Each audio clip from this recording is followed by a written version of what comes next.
এই সেই তুই খুঁজে খুঁজে পাসনি, এখানে বসে কি করছিস? এমনি বসে আছি। আয় বস। এই তুই বলে একটা মেয়েকে ভালোবাসিস, কই আমাকে তো দেখালি না? এই তুই আমার বেস্ট ফ্রেন্ড। দেখাবো রে দেখাবো, আজ কি দেখাবো? কি করে দেখাবি বল? এখনই তো আমি চলে যাচ্ছি। কোথায় যাবি তুই? বাবার অর্ডার ট্রান্সফার হয়ে যাওয়ার কারণে রংপুর চলে যেতে হচ্ছে, হয়তো আর কোনোদিন দেখা হবে না। তোর ভালোবাসাকে বিয়ে করে তুই সুখী হোস, ভালো থাকিস।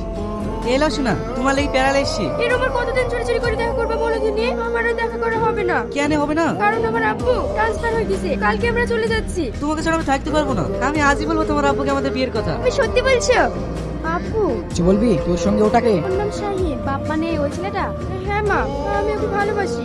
ভালোবাসা ছোট লোকের বাচ্চার সাথে? ছি ছি ছি ছি ছি, তোর সাহস দেখে আমি অবাক হয়ে যাচ্ছি। তুই আমার সহজ সরল মেয়েটাকে প্রেমের জালে ফাঁসিয়েছি। সিকিউরিটি। হ্যাঁ বলুন স্যার। আমি এই বাড়ি থেকে যতক্ষণ না বেরাবো ততক্ষণ ওকে আটকে রাখো।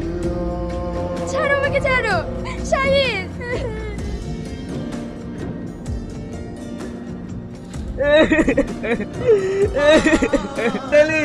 আমি আমার মুখে চিরদিনের মতো হারিয়ে ফেলেছি রে।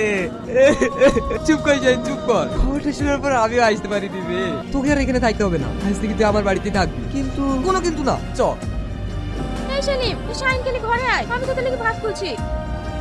তা কি করে হয়? আমি তোদের বাড়িতে থাকতে পারবো না। কেন থাকতে পারবি নি? ঠিক আছে, তুই যখন এত করে বলছিস আমি থাকতে পারি, কিন্তু আমাকে একটা কাজ দিতে হবে। না না, এটা আমি কখনো হতে দেবো না। তাহলে আমি তোদের বাড়িতে থাকতে পারবো না। তুই যেমন শুনবি নি, তাহলে আমার গাড়িটাই চালাস।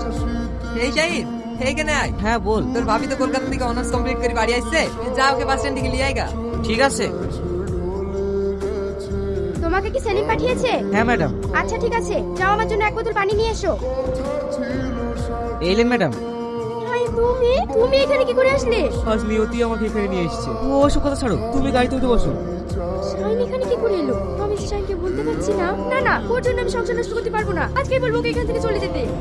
শাহিন, তুমি এখানে কেন? যদি আমার স্বামী আমাদের সম্পর্ক জানতে পারে তাহলে আমাদের সংসার ভাঙবে। আজকে তুমি এখান থেকে চলে যাও। আমি জানতাম না আমার বন্ধুর সঙ্গে তোমার বিয়ে হয়েছে। আমি চাই না তোমাদের দুজনে পথে কাটা হয়ে থাকতে। আমি আজ এখান থেকে চলে যাব। তুমি ভালো থেকো। দাঁড়া শাহিন, তোদের মধ্যে কি হয়েছে বল? তোরা কি দুজন দুজনকে আগে থেকে চিনিস? মনে পড়ে তোর সেই স্কুলের কথা? সেদিনের পর থেকে আমার সঙ্গে আর দেখা হয় না। তোদের দুজনের মধ্যে আমি পথের কাটা হয়ে দাঁড়াতে চাইনি। ভালো থাকিস বন্ধু।